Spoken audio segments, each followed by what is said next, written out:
साथियों, पिछले कुछ सालों से आप लोगों के बीच में इन विरोधी पार्टियों ने किस्म किस्म के लोग छोड़ रखे।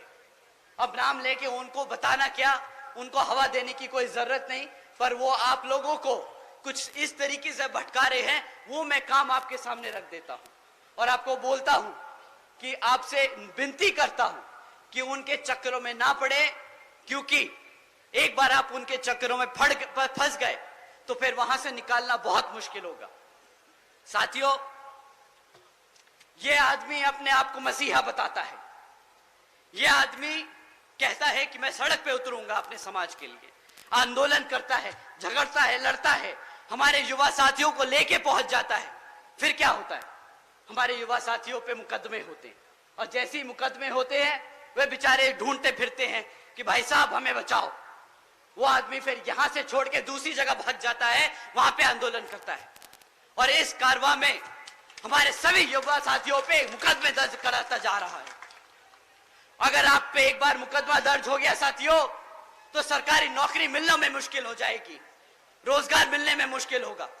ये आपको आज गरम खून नहीं दिखा के, इमोशनल करके आपको सड़कों पे ले जा रहा है और बाद में फंसा रहा है। साथियों, सड़क पे लड़कर आपको वोट, आपको आपकी ताकत, आपको सत्ता में आने का मौका नहीं मिलेगा। आपको अपने समाज को जागरूक करके, अपनी पार्टी को मजबूत करके उसको सत्ता में लाकर न्याय और रोजगार मिलेगा। साथियों, ऐसे नहीं मिलता रोजगार, ऐसे नहीं मिलता न्याय।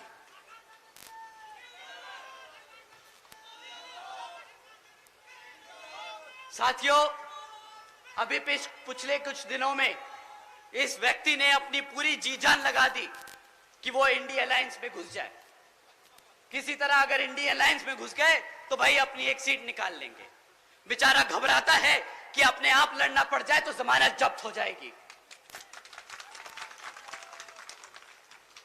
परंतु साथियों, बेचारे की किस्मत इतनी खराब कि इंडिया अलायंस में होके भी बेचारा बेघर घूम रहा है। पूछ रहा है कि साला कोई एक सीट तो दे दे भाई। अब अपनी खुद की पार्टी से लड़ना पड़ रहा है। भाई साहब, आजकल जीतने के लिए क्या क्या नहीं कह रहे कि भाई बसपा का प्रत्याशी बहुत कमजोर है, वो लड़ नहीं पाएगा। हमारे प्रत्याशी जी से मैं एक बार रिक्वेस्ट करूंगा कि जरा सामने आए। आइए आप सर। अब बताइए साथियों, अगर हमारे प्रत्याशी आपको कमजोर लग रहे हैं, अगर आपको हमारे प्रत्याशी किसी भी तौर तरीके से लग रहे हैं कि वो आपके बीच में खड़े होकर आपके हकों के लिए नहीं लड़ सकते, तो साथियों आप यहां पे अपने हाथ ना उठाएं। परंतु अगर आपको लगता है कि हमारे प्रत्याशी उतने ही मजबूत है जितना हमारा कैडर, उतने ही मजबूत है जितने हमारे कार्यकर्ता, तो आप सब अपने हाथ उठाएं और बताएं कि यहाँ पे सामने वाले की जमानत जब्त होने वाली है और यही प्रत्याशी उसको वो मुंहतोड़ जवाब देने वाले हैं।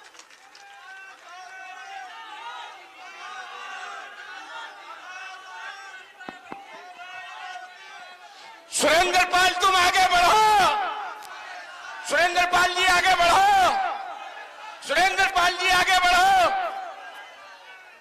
साथियों, वो ऐसी ऐसी बेतुकी बातें करता है कि अब उसकी और बातें करेंगे तो हमारी बेइज्जती हो जाएगी।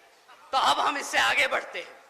साथियों, जैसा कि आप जानते हैं कि अब लोकसभा आम चुनाव हो रहे हैं, तो ये किसी भी तरीके के हथकंडे अपनाएंगे, झूठी अफवाह फैलाएंगे। ये बेचारे नीला पटका पहन के आएंगे। अगर उनका नीला पटका फेल हो जाए तो पार्टी का नाम भी बदल लेंगे, हमारे संस्थापक का नाम रख लेंगे। परंतु आपको इनकी बातों में नहीं आना है। ये उतने ही बेकार हैं जितनी कांग्रेस और बीजेपी, जितनी सपा और आरजेडी। साथियों, आपको इन सब से बच के और संभल के रहना है। ये बहुत जरूरी है कि आप लोग अपने पार्टी के मूवमेंट को मजबूत करते चलें और लोगों में आपके कार्यकर्ता, आपके प्रत्याशी के बारे में सही बातें आगे रखते रहें और सबको बताते रहें कि आपको इस बारी हाथी के सामने वाला बटन दबाकर यहां पर बहन जी के हाथ मजबूत करने का काम करना होगा।